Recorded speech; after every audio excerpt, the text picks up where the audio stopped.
Okay, Bismillahirrahmanirrahim. Assalamu alaikum and a very good morning, everyone. I can see that we're a little bit late getting started today, so I apologize. It's my fault for being late. Um, wow, only 20 people online.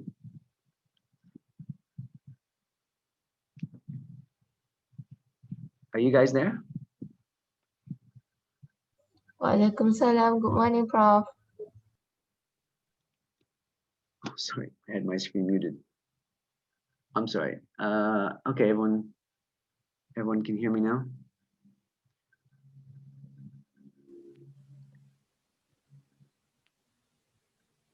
So good morning. Hi, Shalini, Amir, Nadira.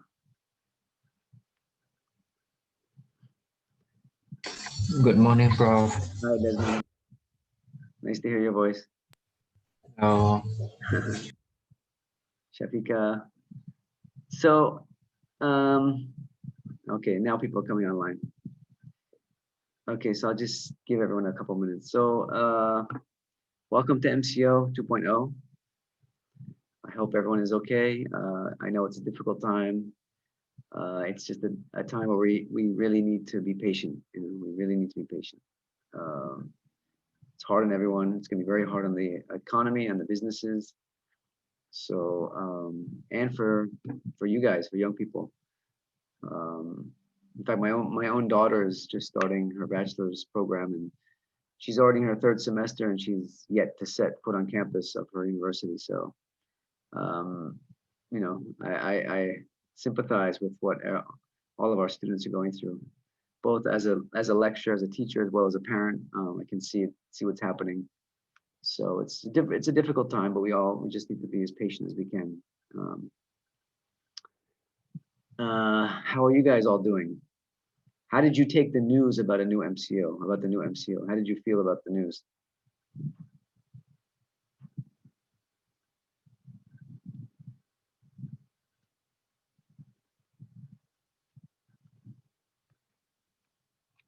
What were your reactions? What was your reaction when you heard the news about a new MCO? Anyone?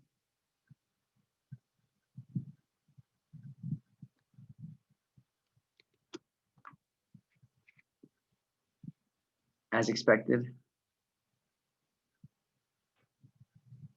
Yeah, it's amazing. The cases just keep going up and up. It's really hard to control this thing. Well, inshallah, the vaccine will be coming soon. Hopefully that will help. And we can hopefully get this thing under control. So, all right. Well, it looks like we're gonna have a small class today. I don't know where everybody is. Anybody have any idea where the rest of your friends are? Is it because of the MCO, or people are just sort of busy with other things? Any idea?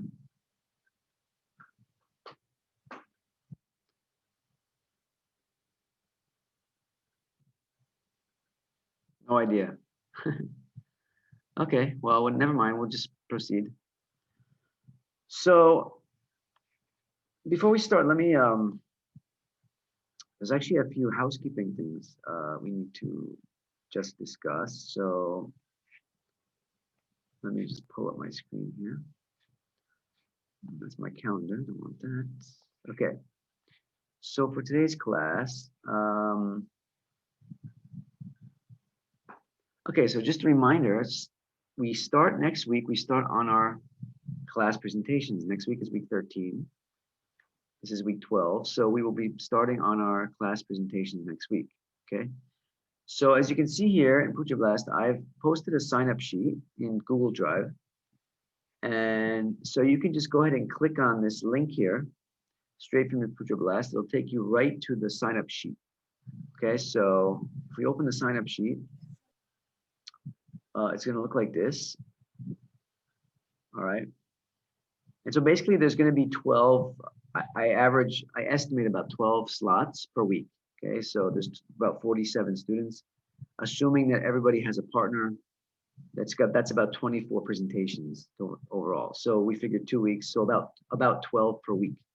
Okay, So you can go ahead and you can fill in your name on either week 13 or week 14, and whichever slot you want to choose. You want to go earlier in the day, later in the class, whatever. Okay, so you can just fill in your name. So it's first come, first serve. So you can go ahead and do that. You can even do it now if you'd like. I'll give you a couple minutes to do that. And if there's not enough slots on the sheet, you can just add your name to the bottom. Okay, because I'm not sure, but we shouldn't have more, I don't think, than too many more than 12 per week. That should be sufficient, unless a lot of people are doing this assignment individually. I don't know, but I'm assuming that you'd prefer to have a partner. I'm assuming that most people are partnering up with someone. Okay. In fact, I might as well just ask you guys, is anybody planning on doing the assignment 2 individually? Anyone? No. No. No, okay, so I assume that most people are going to be doing it in a pair.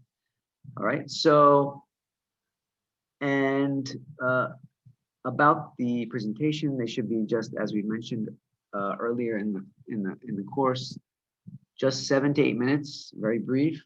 Just cover the main sections of the proposal as I laid out. If you go back to the assignment details, I think I've listed there just what you're supposed to cover in the presentation. Okay, just the main parts. There's maybe 5 or 6 main sections. Cover it briefly. Okay, not very long.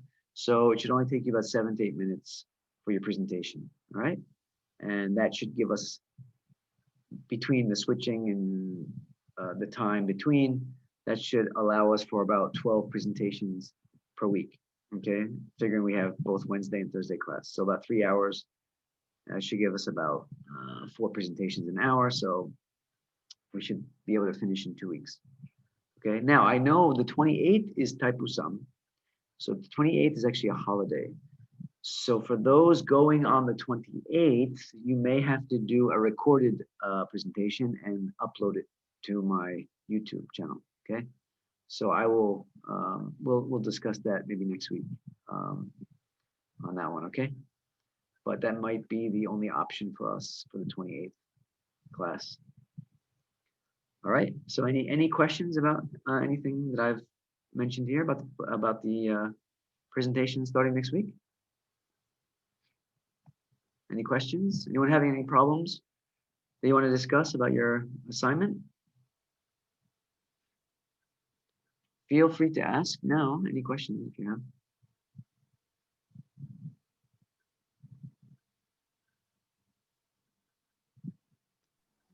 Excuse me, Prof. Yeah. If we decided to present on 20 and 21, Yeah.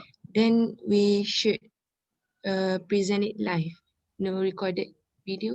Yeah, 20th, 21st, and 27th will all be live. It's only the 28th that will be recorded. So that'll be the remaining maybe 6 presentations, maybe like the last 6 presentations. Give or take, will probably have to be recorded.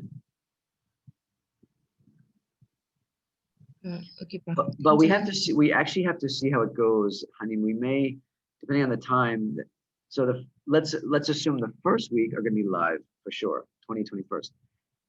After that, I'm hoping the 27th will also be live. However, it depends on how many we get through. You know what I mean? Like if we don't get done as many as we hope to, then there may be, more than 6 that we have to that we'll have to record.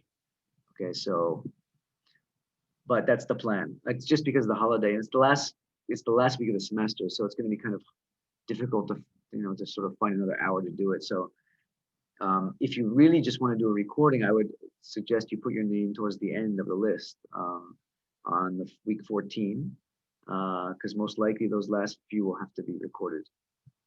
Maybe like the last half or the last third.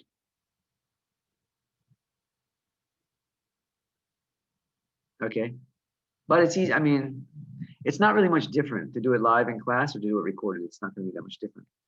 Okay, well, because the reason being is that you're going to still have to produce it on that day.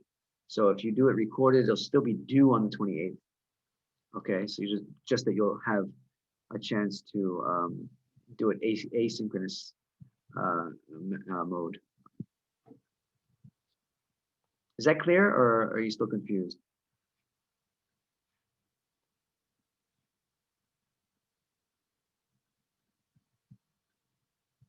Anyone have any questions, or is it okay? Clear?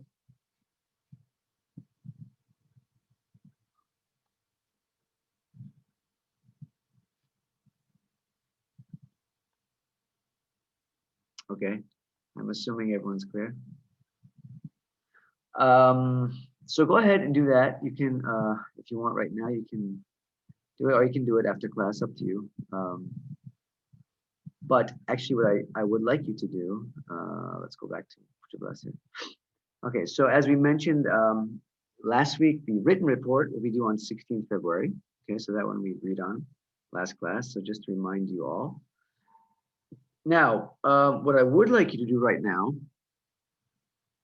is to do this very quick 5-minute survey. I'm doing this survey with all my classes on online learning. All right, so we want to get students' feedback on online learning. So you see in the Puja Blast here, there's a link here for a quick survey on online learning. Okay, and if you could just go ahead and click on that and fill in the survey. It'll only take a few minutes. It's very short, but we'd like to get your feedback on online learning. And this is not about online learning just from my class. This is your experience in online learning in general, okay? So if you look at the questions, let's see if they show up here. Actually, for me, they won't. For you guys, yeah, because they just show the responses here for me. But if you open it up, you'll see the questions are just about your experience with online learning, what you like, what you don't like, etc. Okay, so why don't you go and take a few minutes and fill that in now, okay, so that we can get that finished. All right. Okay, so go ahead, please do that now, if you would.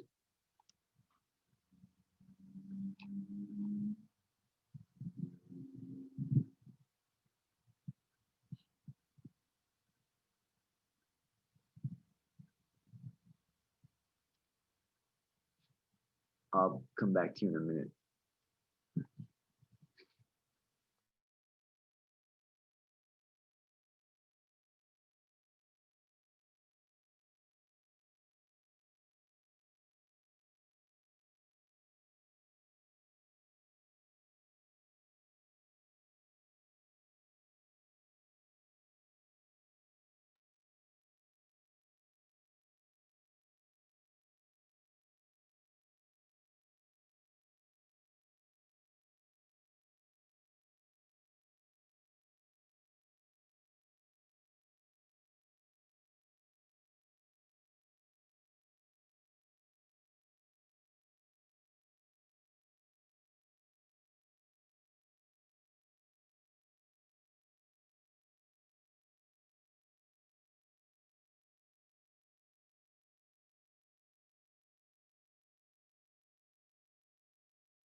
Okay, for those that just joined, if you're not sure what's going on, we are in the middle of filling in two items. Okay, so the first is, if you look on Pucha Blast, there's a link there for a quick online survey on, sorry, a quick survey on online learning.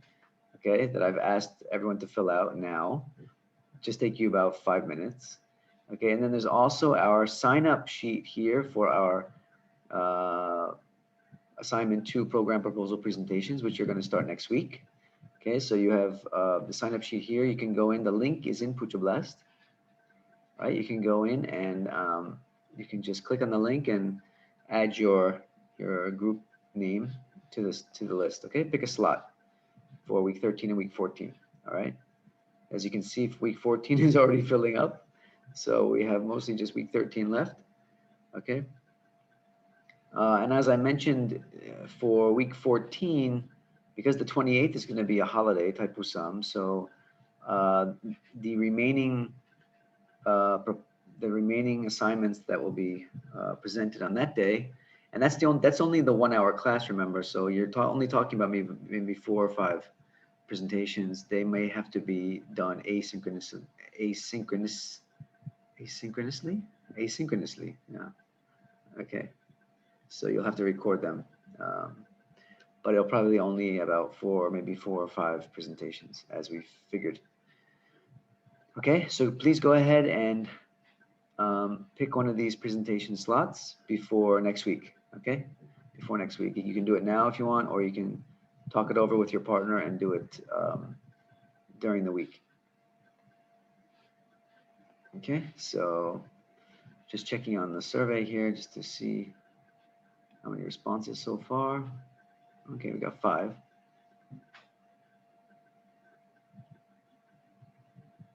So I'll give you a couple more minutes and then we'll just get going.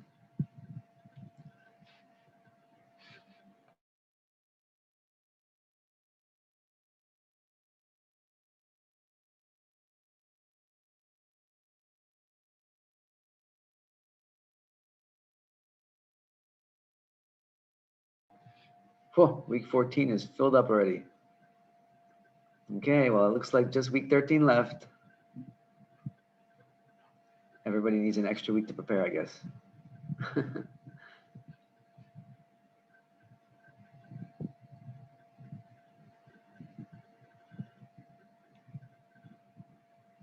So for those that also joined late, please remember to go back to the description of the presentation earlier in the semester.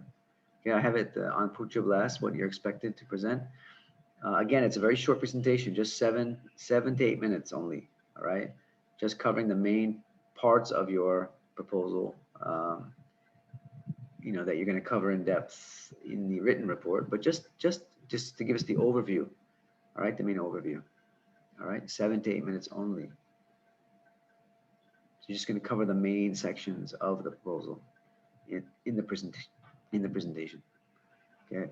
So to do the presentation, you don't even really have to have the full proposal finished yet, right? As long as you have a good idea of what you're planning on doing, you can just present that next week and in week 14, okay?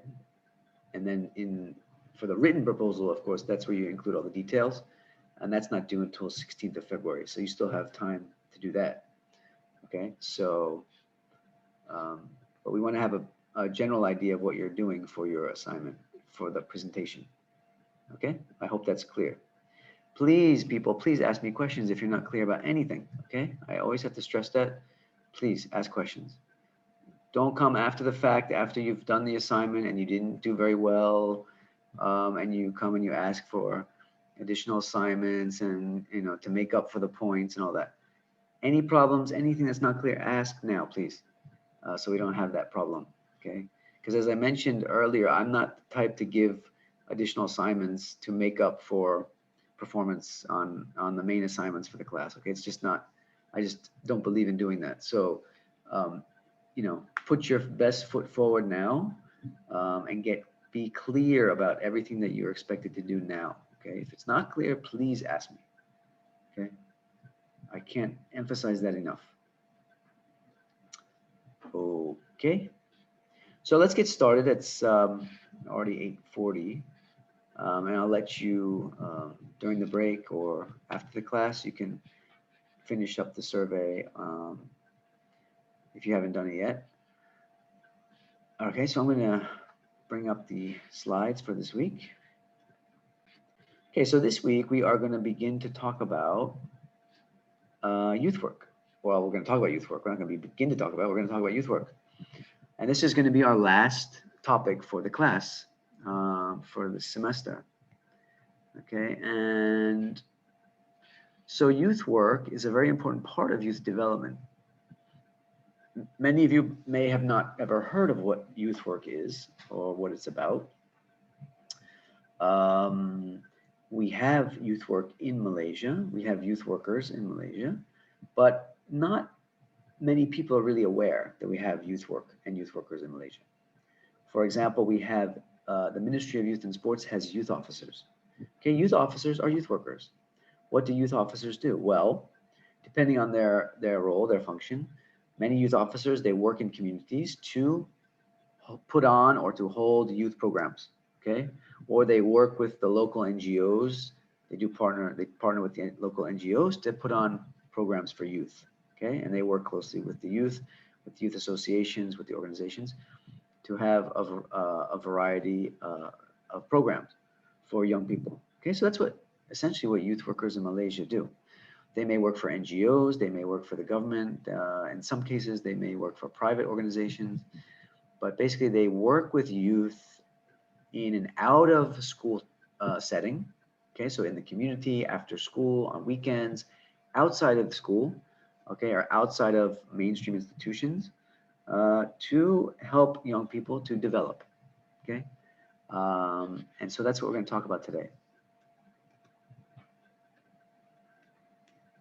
Okay, so before we start, I'm actually going to show you a video, all right, about what youth work is all about, what youth workers do, and what are the main objectives of youth work. Okay, now this video is actually not about Malaysian youth work. This is actually a video taken from the UK.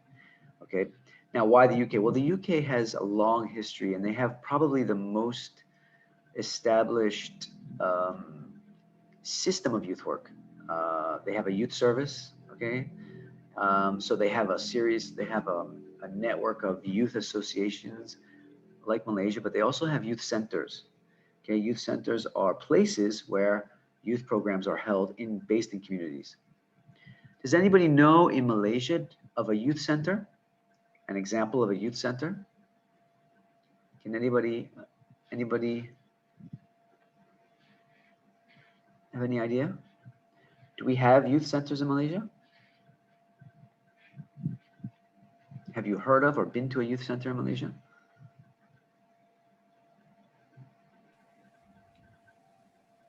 No. No. Actually, we do. See, you don't know that. We have, for example, in Cheras, there's the International Youth Center, IYC, okay? Now, that's a youth center that is mostly for putting on programs, more international programs, but they also have a lot of local programs at the International Youth Center in Cheras. And I used to do a lot of work there. UPM, we used to do a lot of work there with the IYC to help them with their programs. And so the youth center is a huge building and it's got a hostel.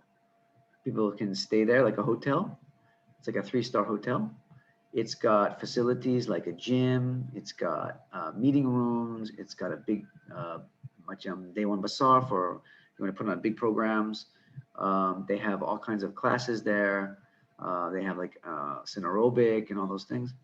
So it's a place where youth associations, youth programs, really any organization that's working with youth can have their activities or programs there, okay? And it's called the International Youth Center. What's another example in Malaysia of a youth center? Anyone think of any others? Have you heard of the Rakan Muda centers?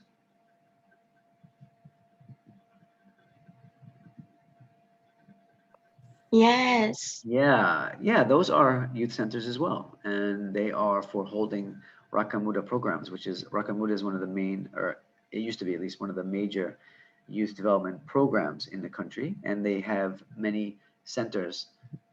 Some of them aren't functioning anymore, but some still do. Okay, so those are youth centers. They are centers that exist solely for youth programs. Okay, so in Malaysia we actually do, but we don't have it. It's not as systematic as it is, for example, in the UK. Okay, so I want to show you this video about youth work. I'm only going to show you about the first 10 minutes or so, even though it's quite long. The rest of it doesn't really deal specifically with youth work, so I'm going to just show maybe the first 10 minutes. Okay, so just sit back and enjoy the video on youth work. Youth Work Works is a documentary film exploring the history of youth work in the London borough of Newham. Whoops. It started as a small project to explore what youth work actually is. Newham has a rich history of youth work taking place through the generations, something that's not always well known. Why ask me these questions? Oh, we're doing a film, can't you see? In making this film, we recorded over 50 hours of interviews and spoke to over 100 young people, youth workers, and even those who've retired. And they shared their stories. Youth work is, well, It's a $60 million question, isn't it? It's really. I don't even know, to be honest. I think it's like, it's kind of self-explanatory. It's what it says, isn't it? Like, youth work is to work with youth. I think when I went to university when I was 18, and I went there to a youth work course, I thought, right, they're going to teach me, this is youth work 101, you know, blah, blah, blah. And actually, as the 3 years went by, I realised that no, that was never coming. And you had to develop your own style of youth work. You had to work out what worked for you.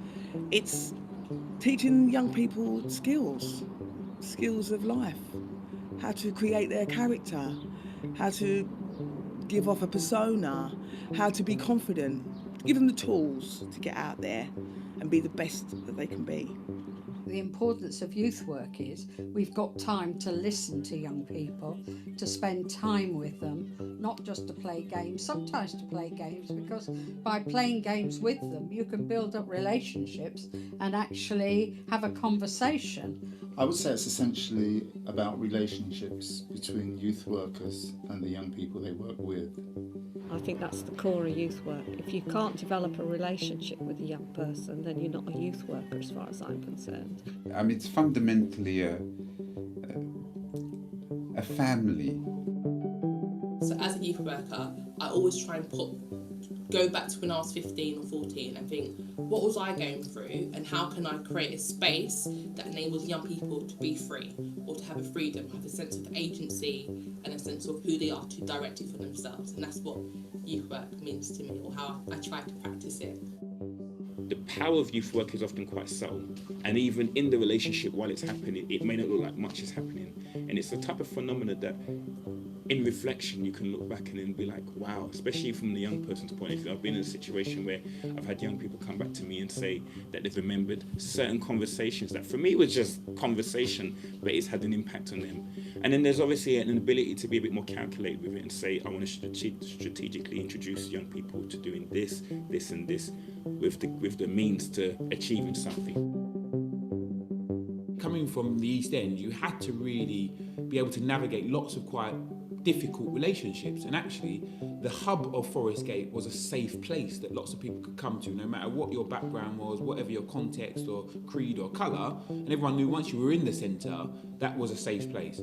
And for me that was quite comforting in lots of the disturbance that was going on in and around in the area. It felt like I had to be a part of this miniature culture that was in Forest Gate Youth Centre. Everyone was cool with everyone. The dancers were doing their thing, the ballers were doing their thing, the guys doing the music were doing their thing, and then you just had the other guys playing pool, table tennis, whatever. Like, it had an energy that was built for productivity, and that to me is what the energy still is with regards to Forest Gate Youth Centre.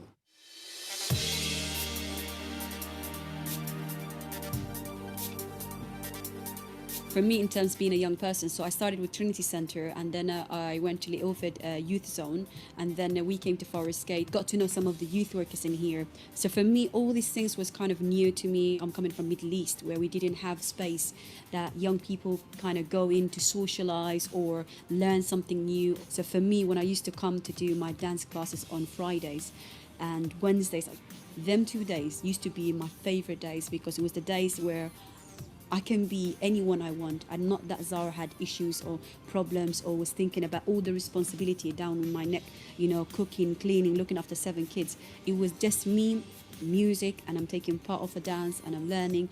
And the youth work, I remember Kat was just on point. He didn't care I spoke, I understood. All right, focus, boom, boom, boom, done. Right now we can see a group that's using the dance here. She's just looking straight. So you don't need to look down because you know where the floor is. Yeah, look. I do a lot of professional work, and what I love is the fact that I'm able to go off during the day, work with a particular artist, and then in the evening be working with my dancers or my young people, and they say, okay, Ken, what have you done today? Oh, well, I worked with such and such. And then on TV they seeing that, but then, you know, in rehearsals I'm physically there. It shows them that I'm just like them, and if I have the capability of doing it and I'm there right in front of them, then they have the capability of doing it. And that's why for me it's important that I stay within the community to help push that, because we need more superheroes, we need more of that. Hello guys, my name is Victor. With the youth workers, they want to actually help us in our future, you know. They want to benefit our lives. So what they're doing, I love what they're doing because it's actually helping. I'm more mature. They've always been there. They're always encouraging me. They make you learn new skills. And they always want to push you to the limit. And the benefits about that is that because I've got that I can pass it on to other people. People know that I love encouraging other people myself. I still sometimes, you know, forget myself that I'm actually not a young person in here. You know, I'm actually a manager. Okay, Zara, think, focus. Because I've done my work experience here, so I learned that you have to be two sides, you have to be professional, and you can't, like, if I see a friend, I can't just talk and be like, hey, what's good? You have to be like professional. Because I can relate myself to them, to this center, and I can share some of my experiences, it's for them it's like, Miss, if you was a young person and you became a center manager, then anything is possible.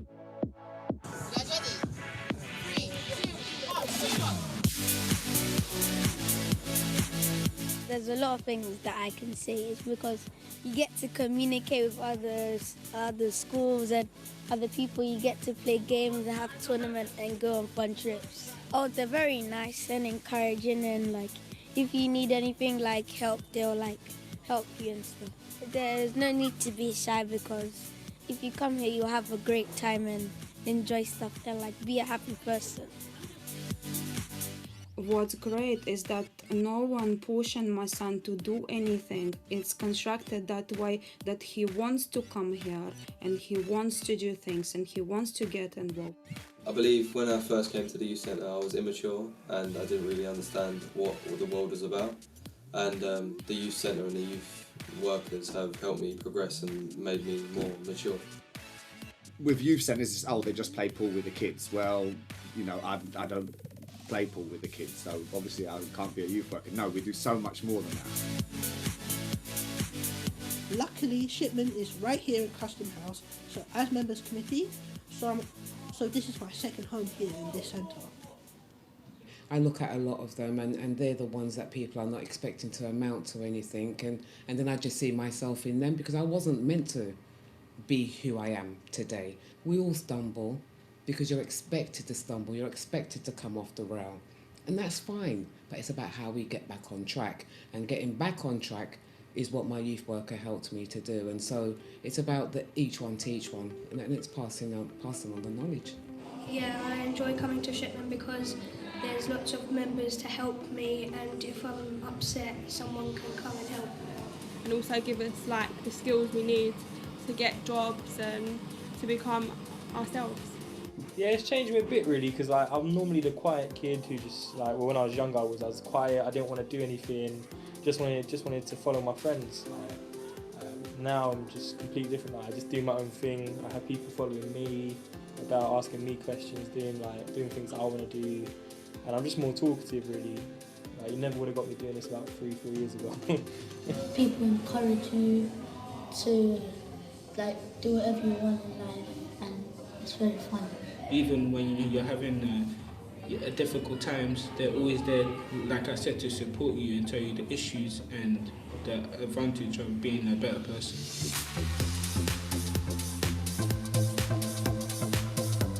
Hello, how are you? They do like little meetings and they help us with our like CVs and that sometimes. So they say do this and then it'll be good on your CVs when you go to college. To like have a nice time and like not to hang around outside so I don't get in trouble and that. Yeah, I've learned how to like at least make new friends and like communicate with other people and like have fun. My greatest success is working with a couple young people who were rebelling against the school system because they felt caged in, didn't understand, didn't feel the teacher had enough time for them, and seeing them come and get themselves a good job, go through training, go through college, and also help develop themselves while at youth centre and doing activities. And I think that's where youth workers come in. We're there to offer them support, to show them the direction, show them the different prospects, and teach them out of the class. What made youth work different from schools was that the curriculum was not an imposed curriculum. I always thought that the curriculum ought to be something that the young people had access to, but I did think there had to be a curriculum. Yes. You did have to have things on offer. You couldn't just You turn have to to have a programme. You couldn't turn to a young person who'd never had any options in life and say, "What do you want to do?" Because they didn't know. Yeah, they hadn't been very far. They hadn't perhaps been beyond the end of their road. So you had to say, "Look, there's this, this, and this." Not just say, "What do you want to do?" Going for our guidelines, and so far, thank you, Dexter, for the first one, which is to interact. Let's all get involved. What other things do you think we should all do together? My belief is education is about enabling the youngster to themselves come to their understanding about who they are, what they are, and where they're going, and for them to be supported in achieving their full potential, personally, socially, educationally, in a way that is not compulsory. It's how they want to do it. Youth work started in the 1840s in response to an emerging youth culture, often led by local people. Soon after, organisations formed with the sole purpose of providing services to young people. One of these organisations, the YMCA, has a college based in the borough where you can still study youth work today. During the 1940s, some research was conducted for the county borough of East Ham. Its findings were very similar with what happens today, showing that the essence of youth work was present then and still happens now. By the 1960s, fully paid, full-time youth workers made an appearance across the whole of Britain. But the growth didn't stop there. Newham acquired Fair Play and Debden House, where young people from the borough have enjoyed, explored and discovered life outside Newham.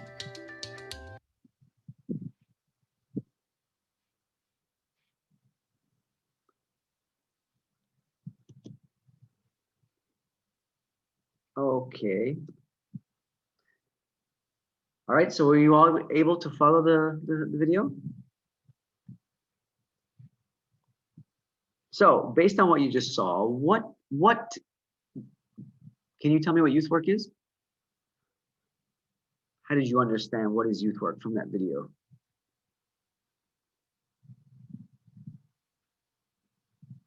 You can write your answers in the chat box or you can say them out loud.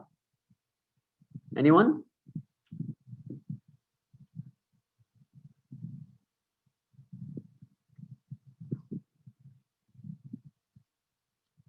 Nobody has any idea? I'm sure somebody has some idea. Come on. What is youth work? Okay, so it's about a youth center. Well, the video, yeah, they focus on youth, on center-based youth work. So youth work that takes place in youth centers. And that's one of the models that the UK uses for their youth work. Okay, so, and Haidel said it's a community that works together. Okay, so yeah, you can see how the youth center creates that sense of community. And that's one of the objectives of what they tried to do in those youth centers. What about the youth work, though? The youth workers themselves? Were you able to sort of figure out or see what they do? Okay, so Hazik, that's good. Yeah, they tried to build the potential of young people, right? Build up on their ability and skills. Thanks, Desmond. Hazika said, I think youth work is a center that builds character. Yep, character development is definitely one of the things that youth workers try to do. Okay. All right. So youth work is not the youth center, actually. The youth center is the place, right? So those places, those youth centers, they have staff there of youth workers. So what happens is that, so for example, you have this youth center, young people can come in at any time. Okay, usually it's after school, on weekends, stuff like that, at night. They can come in, they can use the facilities. So if they want to just play pool, like they show the kids playing pool, they want to play ping pong, table tennis. But they also have a lot of structured activities and programs. And the idea is that the youth workers, once the kids come, the young people come to the centers, the youth workers try to get the young people involved in the more structured programs, such as things related to employment, leadership skills, right? It depends on the center. They have a variety of different programs. So the youth workers try to get the young people involved in the more organized activities, okay? And so, yeah, so like you said, building up their abilities, their skills, their potentials, building their character. These are all goals of youth work, okay? Very different than school, okay? So how do you see the differences between youth work and school in terms of the type of education they get? What differences do you see between what happens in a youth center and school? How is it different? Because they're both actually education, but they're different types of education.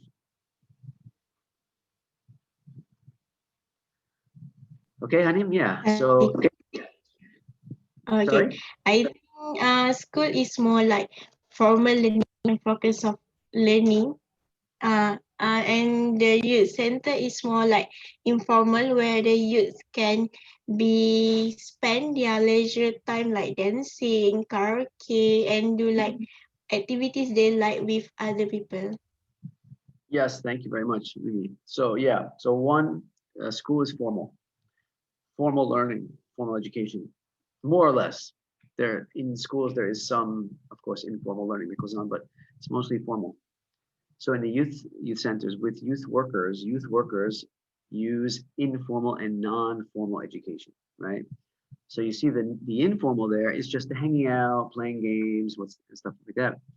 But like the youth workers that were interviewed, they said that that's really important because that's where they develop those relationships with youth. And that's where they can, for example, if youth have problems, if youth are struggling with different things, that's where they can interact with the young people and help them to navigate their different problems and issues and so forth, or just to help them, for example, point them in the direction of how do I make a resume, a CV, for example, how do I apply for a job, stuff like that. So they can teach them in an informal manner, but then there's also a lot of non-formal education. Okay, so again, they have more structured programs that young people can join if they're interested, right? So they can join a sports league, for example, a basketball or a football league, right? That the youth workers are putting on, or they can join like a group counseling program, or like a leadership development program, right? So they have these non-formal programs as well. Okay, so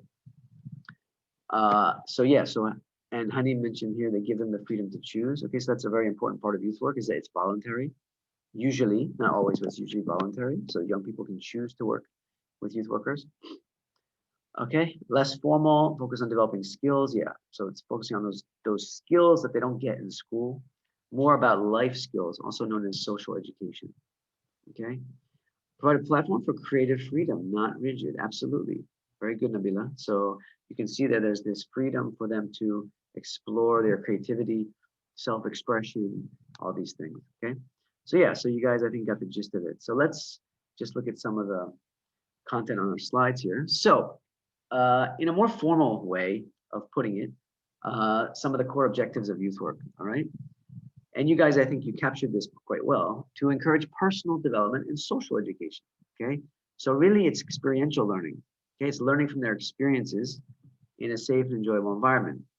So you can see that the youth center plays that important role providing that safe and enjoyable environment. Now, in some countries like the one you just saw in the UK, usually those youth centers are in communities and neighborhoods where, like in Malaysia, we would say they're more on the B40 communities, communities that maybe have a lot of maybe higher rates of crime.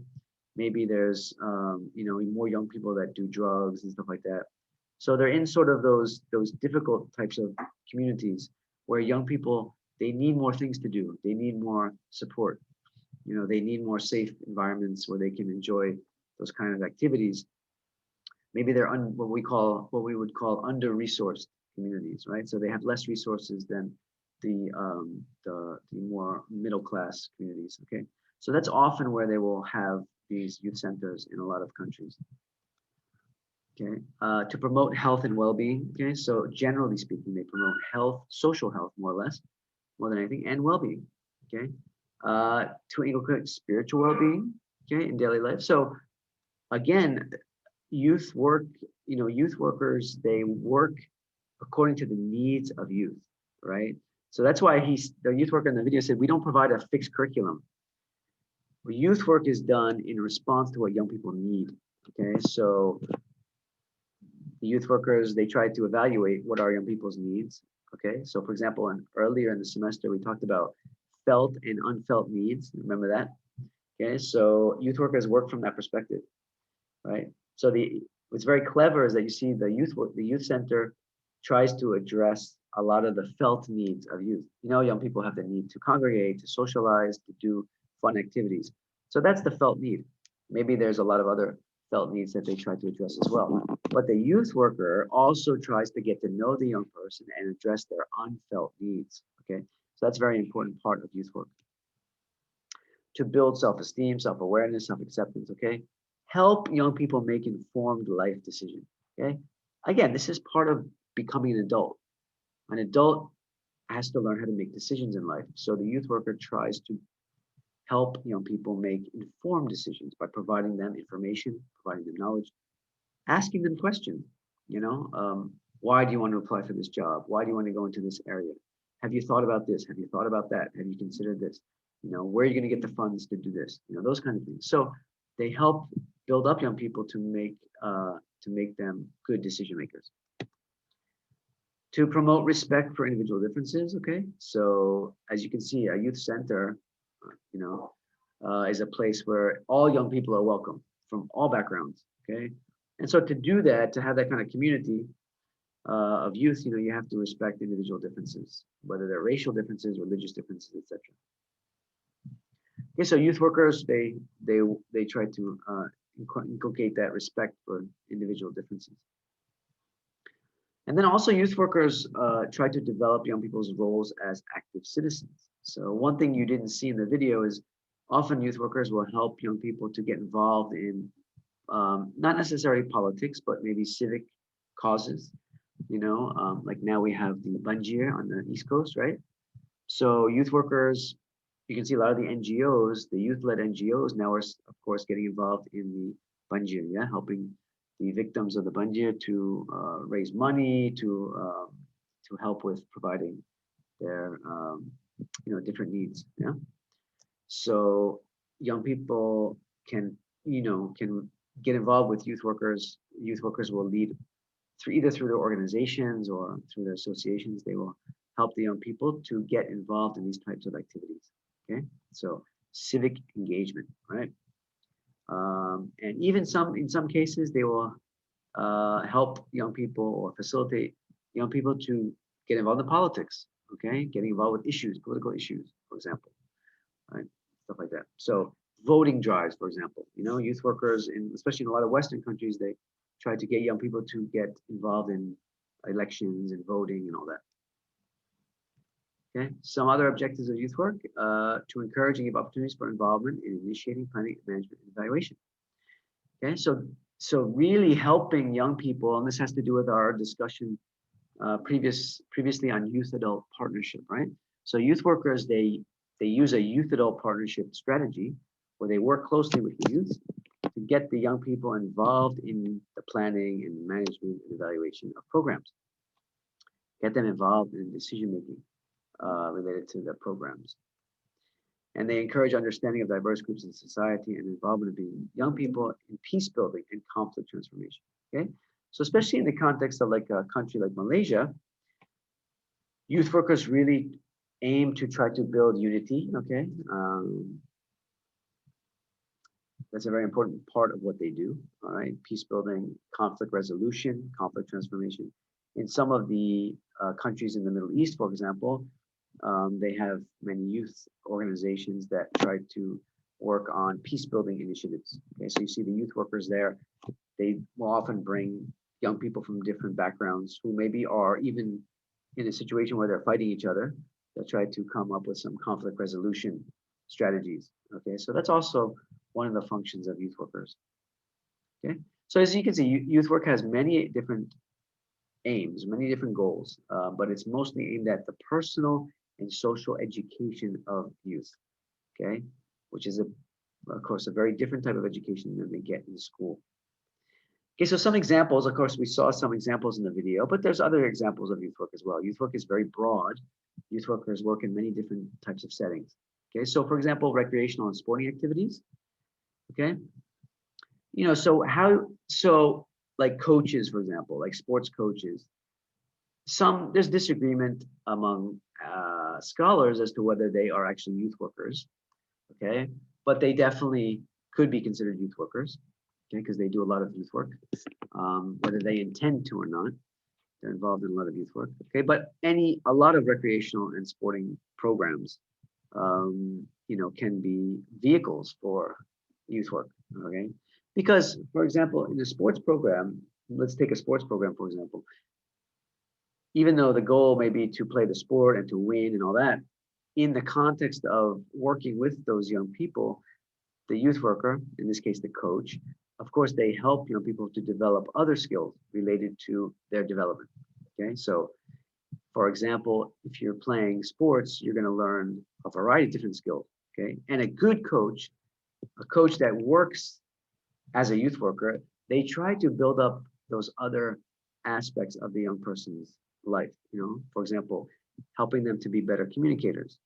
Okay, so in sports, communication is very important. Anybody that's played sports, you know, communicating about strategy, about, you know, teamwork and all that. Teamwork is another skill. Okay, learning how to work in a team is another skill that you learn from playing sports. Okay, so a good coach, a good coach helps those their players to develop their teamwork skills. Okay, so working in a team, being strategic, you know, having a plan. So planning, decision making, right? There's a lot of decision making that goes on in sports. Okay, so helping the young people to think through decisions, discipline, self-discipline, right?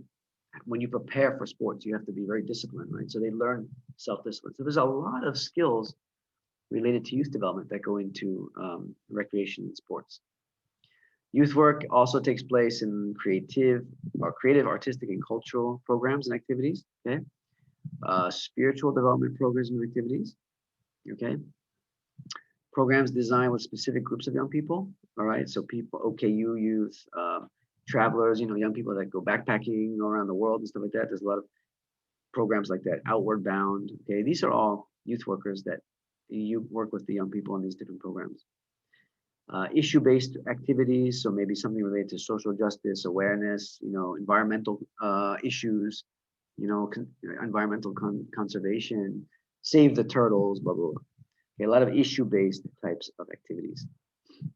Okay, activities and programs concerned with welfare and well-being, health promotion, relationships, stress management. Okay, so especially nowadays, you see a lot of programs related to young people's well-being. Okay, so a lot of youth workers help with those types of programs as well. And then intercultural and international awareness activities and exchanges. Okay, so there's a lot of international exchange programs that youth workers are involved in. Okay, so anytime you have these types of NGOs, mostly NGOs that do this kind of work, or government, you know, the adults that are involved in those programs are more or less doing youth work. Okay, Some may not even realize they're doing youth work. Others are very clear that they know that they're doing youth work. Okay. And so their job title may not be youth worker, like we have like in the UK, or even in our own ministry of youth and sports, we have youth officers. They know they're youth workers, but these people are NGO workers doing youth work, and they just may not be aware of it, but they are actually doing youth work. Okay, so youth work can be formal, it can also be informal, right? That's important to realize.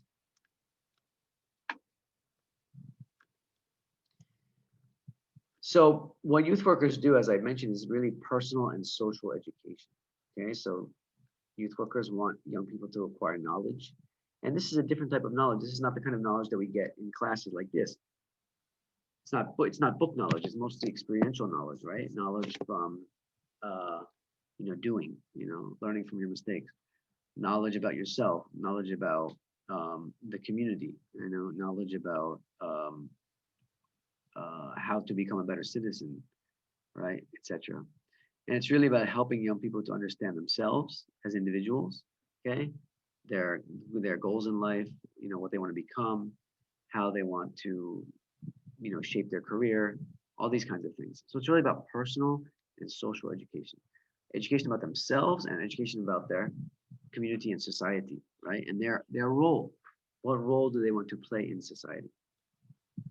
Okay, relationships with others. Okay, and that can then relationships with others can be other youth, can be relationships with family, relationships with teachers, etc. Okay, so youth work really focuses on intellectual, physical, moral, spiritual, cultural, vocational, and social development. Okay, and again, most of these things, with the exception of intellectual development, or if you're in a vocational kind of program in school, most of these are the things you don't get too much of in school, right? So where do you get it? Well, one of the goals of youth work is to help young people with this type of development. Okay, the other aspects of development. So we often in Malaysia, you often hear this thing about holistic education, right? Have you guys heard of the need for holistic education? And that's really what youth work tries to provide a more holistic education to youth, all right, by working with them closely, using a youth adult partnership approach, providing them with a lot of experiential learning activities, a lot of reflective learning activities. Okay, do you guys know what reflective learning is? What's reflective learning? Anyone know? How do we use reflection in learning? Youth workers use a lot of reflective learning.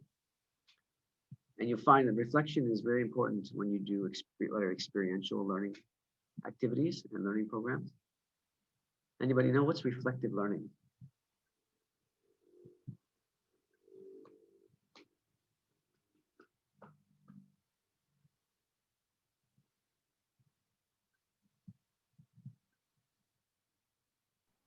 The reflective learning, Prof? Huh? Is it reflective learning that you're asking for? Yeah, what is reflective learning? I think it's more like to an evaluation process of what has been learned. Okay, very good. Yes, Hazik also learn from experiences. It is learning from experiences, but it's the process that we undergo to learn from experiences. So for example, yeah, we say we learn from our experiences, but how do we actually undergo that learning? What do we actually do to learn from our experiences? And that's where, like Hani, you just mentioned, that's where we do this sort of self-evaluation, right? We reflect, and reflection is usually, I mean, it can be done individually. You can reflect by yourself, but it's often guided by, or it's often most effective when it's guided by others, especially, and this is what youth workers are trained to do. They're trained to help young people to reflect on their learning experiences so that they can really grasp what it is that they've learned, right? So yeah, it's an evaluative kind of approach. Think about, what were some of the main things that you learned from this experience, and to do that regularly so that young people they do it habitually. They learn that they eventually learn to do it on their own. right? And this is so youth workers use a lot of reflective, what they call reflective practice. You know, they work with youth, they experience, and they provide learning opportunities, and then they engage in this type of reflective learning. So you saw, like in the video, there was several. They showed several sort of sessions there where youth were in a group and they're talking about things. Those are mostly reflective kinds of engagement situations where they're asking young people to reflect on something and come to some conclusions about it. And this is really an important part of also of intellectual development, helping young people to understand their emotions. You know, so if they're feeling a certain way, feeling depressed, feeling like very isolated, or things aren't going well for them, getting them to reflect on why that is, right, on their experiences and why that might be. It's a very, very important, a very powerful way of actually learning. Okay, so it is definitely involved, has a lot to do with experiential learning, but it's one of the main ways that that youth workers work with youth is through a lot of reflective practice. Okay, so that's just important to know. Okay, so in this, looking at all the different things that youth workers do, some of the key themes of youth work. Okay, so it's voluntary, as you can see here. It's voluntary, accessible to all, participatory, so young people are fully involved in it with youth workers. Okay, youth workers are they share power with youth, they make decisions with youth. Okay, it's youth centric. Okay, so again, it's sort of starts with where the youth are at and what their needs are, as you can see here, focused on the real life concerns of youth. Okay, so like in the video, like if a young person walks into a youth center, a youth worker is not going to tell them what to do, right? They're going to first try to get to know them, to understand, again, what their needs are. Maybe it's felt needs, unfelt needs, whatever, and then try to guide them, direct them to those kinds of opportunities or experiences or programs that will help the young people to address their needs, right? So it's very much youth-centric in that sense. It's value-driven, okay? So it's driven by, these certain values, okay? Citizenship, ethics, ethical development, social development, personal development, okay? Helping young people to be more in touch with their own values, getting them to understand their own values, and sort of directing them to activities that relate to those core values. Right? It's relational, based on relationships. Okay, and it's also about trying to bring people from different backgrounds together. Okay, so being aware of intercultural differences and all that. So it's very much based on relationships, social relationships, and that's where a lot of the learning takes place. Also, you can see in those youth centers in the video, they're very diverse in terms of race. You see young people from African backgrounds, European backgrounds, etc. So it's very diverse. So you educate. Young people, they learn when they interact with people who are different from them, right? And so youth workers really try to take advantage of that, helping young people to learn about each other, right? So it's relational in nature. And then last, self-reflective and critical. And this is what we were just talking about: reflective practice, reflective education. So it's really about helping young people to reflect on themselves, to understand themselves, aimed at, as you see here, emancipation and autonomy. What does that mean? What does concern with emancipation and autonomy mean? Anyone have any idea?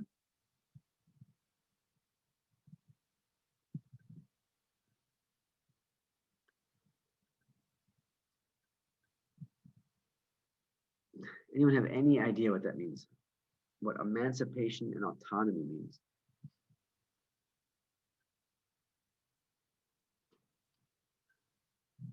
Think about youth as adults, youth as young adults.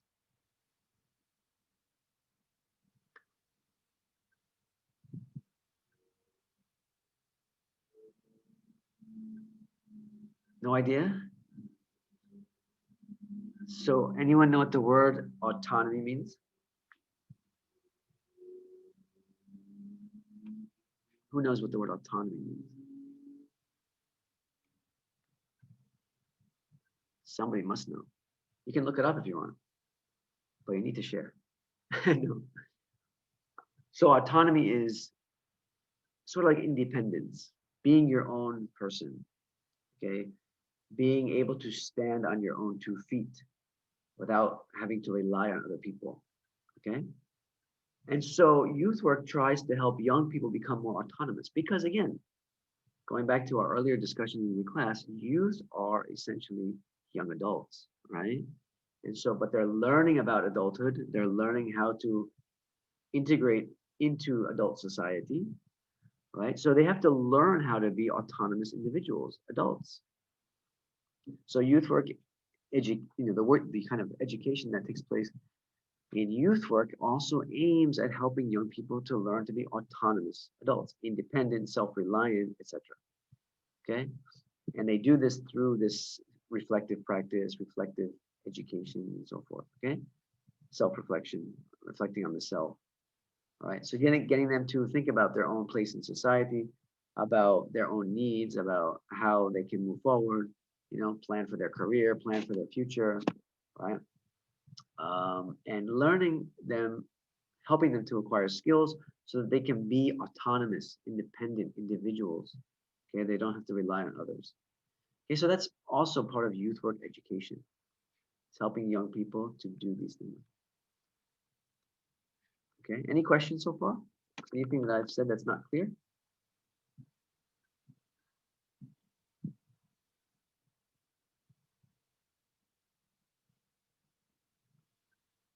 Nothing? Okay, moving on. So some of the key components of youth work: citizenship, all right?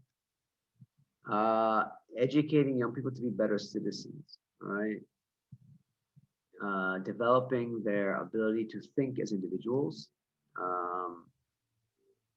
be more involved in society, be more involved in what's going on in society, okay? Being aware of the things that are going on in society.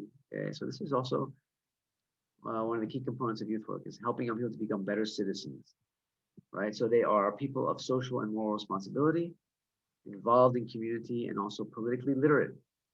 Okay, so this is one of the goals of youth work, is that so young people are empowered in that sense politically, right? So they can make informed decisions about things related to policies, for example, right? So citizenship and citizenship education is one of the key components of what youth work is all about. Active citizenship, all right? So getting young people to be more involved in community life, okay? Getting them involved in youth organizations, for example, getting them involved in charitable organizations, NGOs, getting involved in the community, working with the local masjid, working with the local church, temple, whatever it is, getting them involved in community life. Okay, so many of you are involved in associations at UPM, for example. So we would say that you're good citizens of UPM because you're contributing back to the UPM community, okay?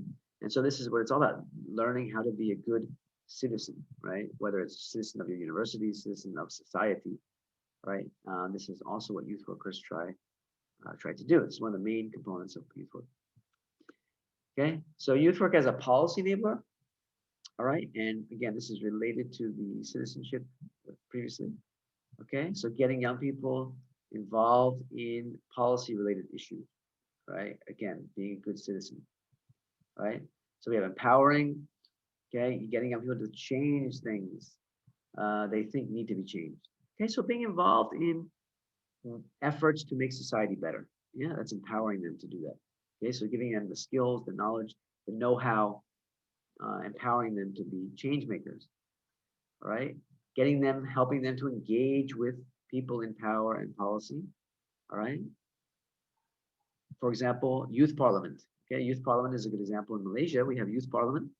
And this is one way that we try to get youth involved in policymaking. So the youth parliament comes up with their resolutions and their recommendations, and they present them to the main parliament of the country. Okay, so yes, for those of you who did not realize, we have a youth parliament in Malaysia. And then, of course, providing people with relevant and engaging non-formal education. Okay, so we've discussed that already. Enabling them to do the things they want to do together and individually. Okay, so giving them the skills and the abilities to do things that they want to do. Providing young people with opportunities to emancipate and gain autonomy. Okay, again, this is the idea of becoming adults. So teaching them, learning how to become an autonomous adult, right? An adult in society, right? So moving from childhood, which is dependency, okay? Childhood means you're dependent on others. You're dependent on adults, whether it's your parents or your whoever, but you're dependent on adults. Autonomy means we want them to learn to be individual, self-reliant adults. Okay, they can stand on their own 2 feet.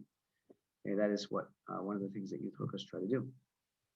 And then just giving them opportunities for leisure that they can enjoy. So giving them enjoyable experiences. And we can see in the video, there's a lot of that as well.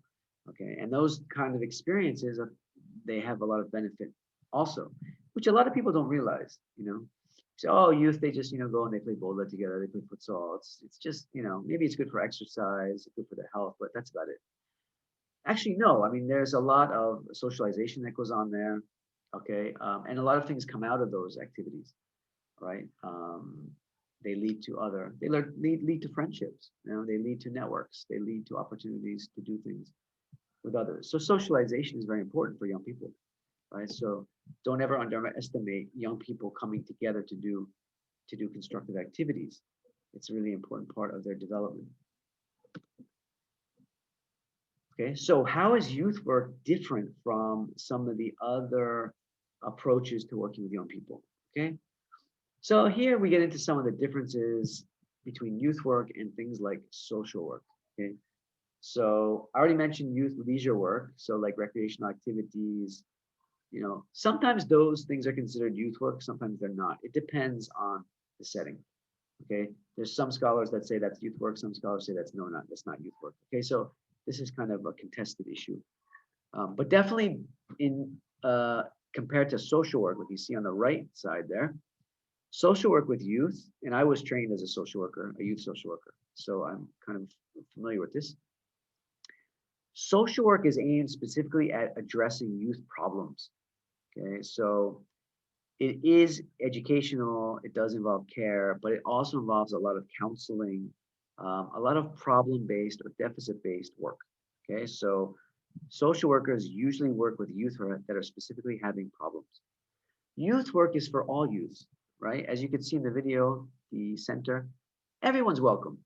Whether you have problems or not, you're welcome at the youth center. The youth workers work with you, okay? Because it's just educational, right? It's educational, okay? Whereas youth social work is specifically targeted towards young people that have problems, okay? Whether it's social problems, psychological problems, problems with drugs, problems with violence, whatever it is, family problems, okay? That's where youth social workers usually get involved with youth. So some of the methods they use may be similar, educational types of activities, but social work is targeted for youth that have problems. Okay, and then there's just general training, right? So, for example, formal education, school, okay, that's considered training, more or less, a formal form of training. Okay, so that's obviously different than youth work. What teachers do in school is not really considered youth work, it's teaching. Okay, sometimes teachers will play the role of youth workers. For example, like if teachers are involved in after-school programs or youth programs outside of school, they can also be youth workers. But what teachers do in school is not considered youth work, that's considered teaching. Okay, so it's not aimed at this more holistic, personal, and social kind of education. Okay, so it is a bit different, right? So just to differentiate some of the different approaches to working with youth, there are different approaches, there are different models that we use. Okay, so ultimately the roles of youth workers are to create relationships with youth. It's so like they said in the video, you cannot do youth work if you don't have relationships. Okay, so building relationships of trust and respect with young people. Okay? Again, they use a youth adult partnership approach, right? So to engage in a sort of partnership with youth, you have to start with relationships of trust. Okay, so just get to know them, get to understand them, get them to trust you as the youth worker, right? You become someone important to them. So when they have things they want to discuss, when they have needs, when they have problems, they come to you okay, as the youth worker. And then you work with them to try and navigate what those issues are, what those problems are, okay? So the first thing is building relationships of trust with youth. Work with them in ways that combine enjoyment, challenge, and learning. Okay, so as you can see there is enjoyment, there is fun, there are activities involved. That's more or less just to get them involved, right? To pull them in, right? From there, then it's providing them with more challenging and learning types of activities to facilitate education. Success of youth work depends on the relationship between the youth worker and the young person. So it's really what we call relational work. Okay, it's relational work. And that's why it's informal. That's why it has to be ongoing, long-term kind of interactions. Definitely not a one-off. You know, you're not going to find one-off youth work, like one program and that's it. That's not youth work. Youth work is more or less an ongoing relationship, okay? Because that's where the opportunities to do all that experiential learning, that reflective practice, that's where all that takes place. It takes place in the context of those ongoing relationships, okay? One of the advantages of having those youth centers is that they are based in the neighborhood, in the community. So the youth workers are there, they work there, they're all there all the time. So the youth can just come as they please, right? And so it's there as a resource for them, all right? So it's very important. Okay, so these are some of the main roles of youth workers. Youth work without relationship is like breathing without oxygen.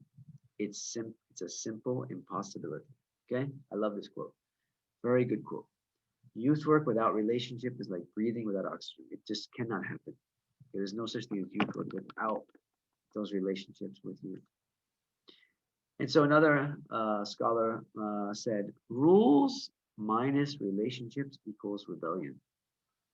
Okay, so if you just give young people a lot of rules to follow, but you don't develop any relationship with them, they are bound to rebel.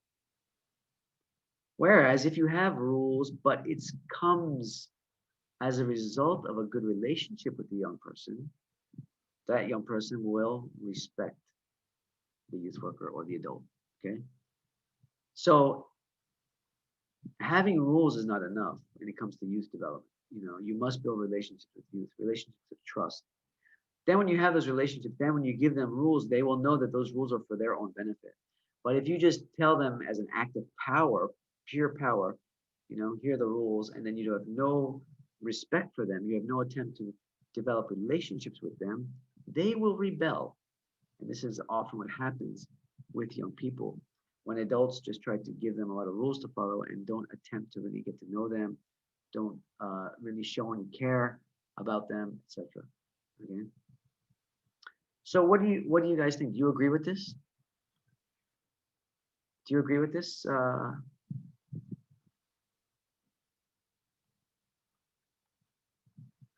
Rules and rebellion and rules and respect. Agree or disagree based on your experience? Whether it's in school, whether it's at home, whether it's at university, whether it's in, you know, some program that you're involved in. Oh, Nabila said agree with all caps. Oh, apa tu caps lock? Apa tu, Nabila? Caps lock. What's caps lock? Caps lock, prof. Sorry? She said, oops, caps lock. Oops, sorry. Okay, got it. I thought you were strongly agreeing with the caps lock. Yeah. Okay, so Nabila agrees. Hazika agrees. Okay. Yeah, I mean, based on my experience too, I think it's quite true. All right. So this is an essential principle of youth work. Okay, essential principle. That's why it's relational. Okay. So youth workers, in terms of their approach, they work to overcome barriers. Okay, barriers youth might have, barriers that youth face both within themselves and in society. All right. So getting young people to be better versions of themselves, getting them to improve themselves, then also teaching them on how to address barriers they may face in society. So right now, young people are having a lot of problems with economics, right? Finding jobs during the pandemic and stuff like that. So this is an important role for youth workers now, is how to help young people, to empower them, to be more economically successful, right? Or maybe helping them to cope with being an MCO, being in lockdown. Helping them to, for example, use social media in a positive, constructive way to help them continue their education, right? So there's right now, if you're involved with youth workers have a lot of things they can do. In fact, in June, over the past summer months, June, July, we did a big study in 5 countries on youth work during the COVID-19 pandemic. So our UPM team led the study, and we had youth as researchers from 5 different countries, and we produced a big report on basically how youth workers are actually doing youth work during the pandemic from the perspective of 5 different countries. It was very interesting, all the different creative ways that they have to engage with youth during COVID-19. In some countries, youth workers have to literally go to the young people's houses to actually give them materials for them to study, or for them to help them, to train them, stuff like that. Many of them, they just provide basic needs like food and stuff like that to their youth, because that's what the youth need. Again, this is a pandemic. This is a very unique situation. So youth workers have to find out what youth's needs are and then work with them to meet those needs. Right? They get young people to see what's possible for themselves. Okay, so like in the video, those 2 youth workers, the older couple, the husband and the wife, they mentioned that a lot of young people don't know what's out there. They don't know what the possibilities are. So a youth worker's job is to show them what's possible, right? Hey, did you ever think of doing this for your career? Do you ever think you can be like this? What's that? I don't even know what that is, right? So showing them possibilities, you're really good in music. Have you thought about this? Or you're really good in public speaking. Have you thought about this, right? And showing them how to achieve what's possible, right? So this is an important role that youth workers play, because a lot of young people, they don't know, maybe they come from families that are not aware of all the different opportunities out there, or maybe they come from families where people are not that educated, so they don't know what's out there, what the possibilities are. So this is a really important role that youth workers play. They build on youth strengths rather than focusing on their weaknesses. Okay, and this is as you know from our previous classes, this is the PYD approach, yeah, positive youth development, right? Building on young people's strengths, finding out what they're good at, and building on those to really unleash the potential of the youth. Okay, but in some cases, of course, they also have to focus on the weaknesses. They have to identify, like, young people are having a hard time because of a certain maybe problems they're having. They have to, of course, address those problems, help them to address those problems. Okay, and often that means connecting them to people that can help them. Emphasizing on skills and behaviors to be acquired rather than those to be eliminated. Okay, so again, focusing on building what's positive, what they're good at, rather than trying to eliminate sort of negative aspects of themselves. We have done research at UPM on the needs of youth workers in Malaysia, and these are some of the things that we found. So from an HRD perspective, this is what we found that youth workers in Malaysia need. Okay, they have to have an understanding of the social, economic, and political context. Okay, so youth workers need to know what's going on in the country. They need to know what's going on in the economy, what's going on in politics. They have to know that, because that all affects youth, right? They have to know how to implement intervention strategies, right? How to do programs, for example. They have to understand learning and development, how young people learn. They have to understand how to communicate, both in writing and verbally.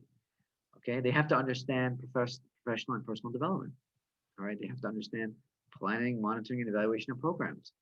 Okay, they have to understand research. They have to know how to do basic research, systematic inquiry, as you can see here. All right, because to develop good programs and to evaluate programs, they need to understand research and systemic systematic requirement.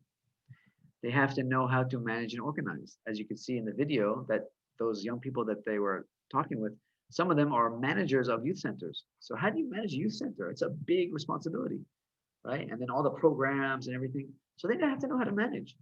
They know how to manage people as well as organization. So to be a good youth worker, you have to know a lot of different skills, as you can see here in this slide. Right. And so UPM, we have our diploma, international diploma in youth development. Okay. So we offer this diploma program for people that want to be youth workers. Okay. And so if you look at the modules of our youth development diploma program, all of these things are included in the module for the diploma. Okay. So if you do the program, you'll learn about all these different things. And lastly, the main objective of youth work, this is really what it's all about, is to provide opportunities for young people to shape their own futures. Okay, empower young people to pursue their dreams, so to speak, and empower them to do it. Okay, empower them to do it. Okay, again, looking at it from more of the personal and social educational perspectives. And that's essentially it. That's essentially what youth work is all about. Okay, and that can be done in many different ways, in many different organizations, many different contexts, okay, of youth work. And that is it, and it is 9:45, so good timing. Any questions?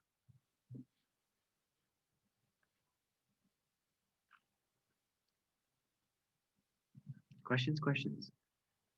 No questions. So youth work is clear to everyone?